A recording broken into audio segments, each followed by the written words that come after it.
Hello everyone, my name is Marian Habib, and today I'm going to talk about the environmental impact of the gold rush. Is anyone really from California? California is probably one of the few states in our country that has such a diverse culture collection of people from all around the world. And the California Gold Rush is to thank for that.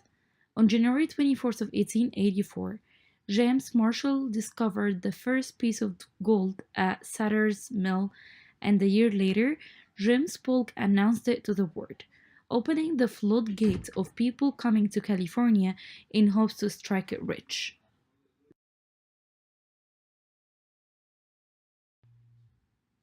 With the sudden influx of people, advancement to civilization grew as well.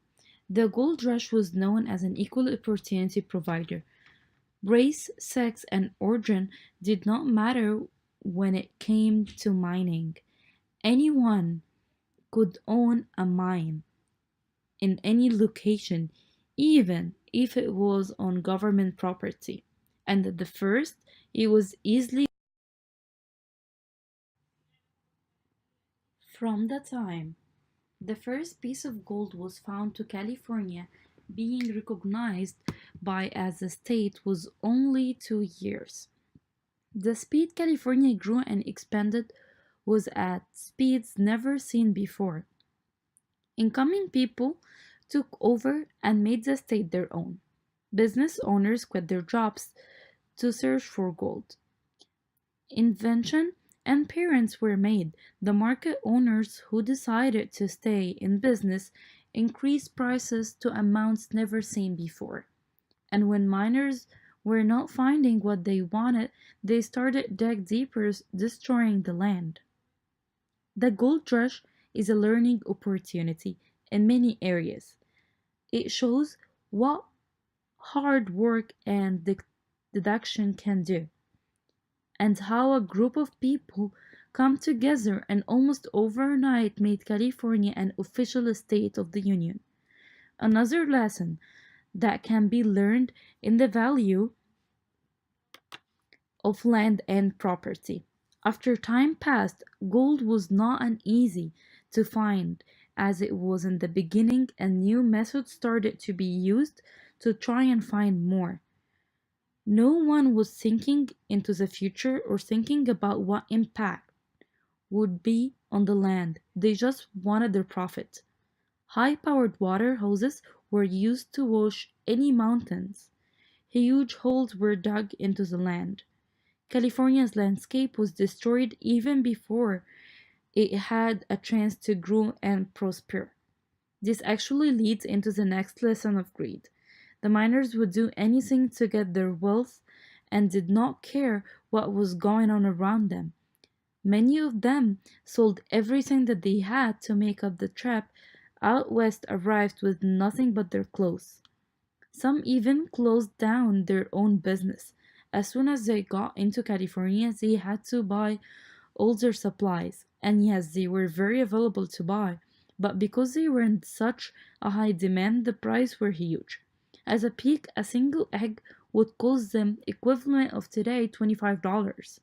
Coffee was about 100 a pound, and set of boots were $2,500. By the end of the gold rush, the merchant of San Francisco actually profit more than miners and themselves. Does that mean that the merchants themselves were being greedy, or were they being smart and taking advantage of the time? This leads to the third lesson: economical advancement, because the business owners were smart enough to know when and how to make a profit. They fluttered. Some even decided to move from gold mining to business owner, and that actually resulted in the development of some today's largest companies. Some of the companies include a meat packing plant owner who started operating slides that controlled the water flow from the river, and the owner of the car company got his start making wheelboards. The two largest companies that grew from the gold rush were Wells Fargo and the gin company Levi Strauss.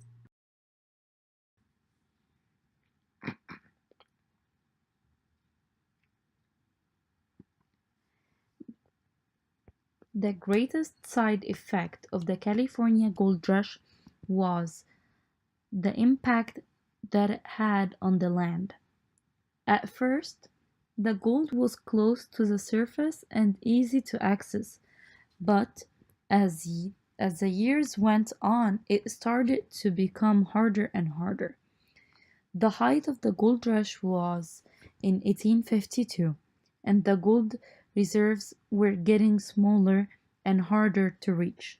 New methods of harvesting the gold were developed. Hydraulic mining was the most popular method, and it used high pressure water hoses that washed away the hillsides and collapsed thousands of mines. The gold rush not only destroyed the physical land, but it destroyed agriculture also, because mining caused rivers to be dug up and slab to be deposited. It destroyed the land crops. It was this distraction that caused Congress to pass laws that stopped the destruction of rivers because they were knew that the agriculture was more benefits in the long run than mining. I do believe that the destruction of the land was international.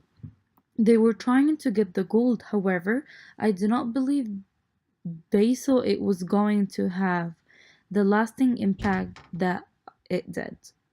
They were living the moment, trying to make a name for themselves and to strike it rich, and as time went on, they found what was not happening they got despite. In the beginning, God created heaven and the earth.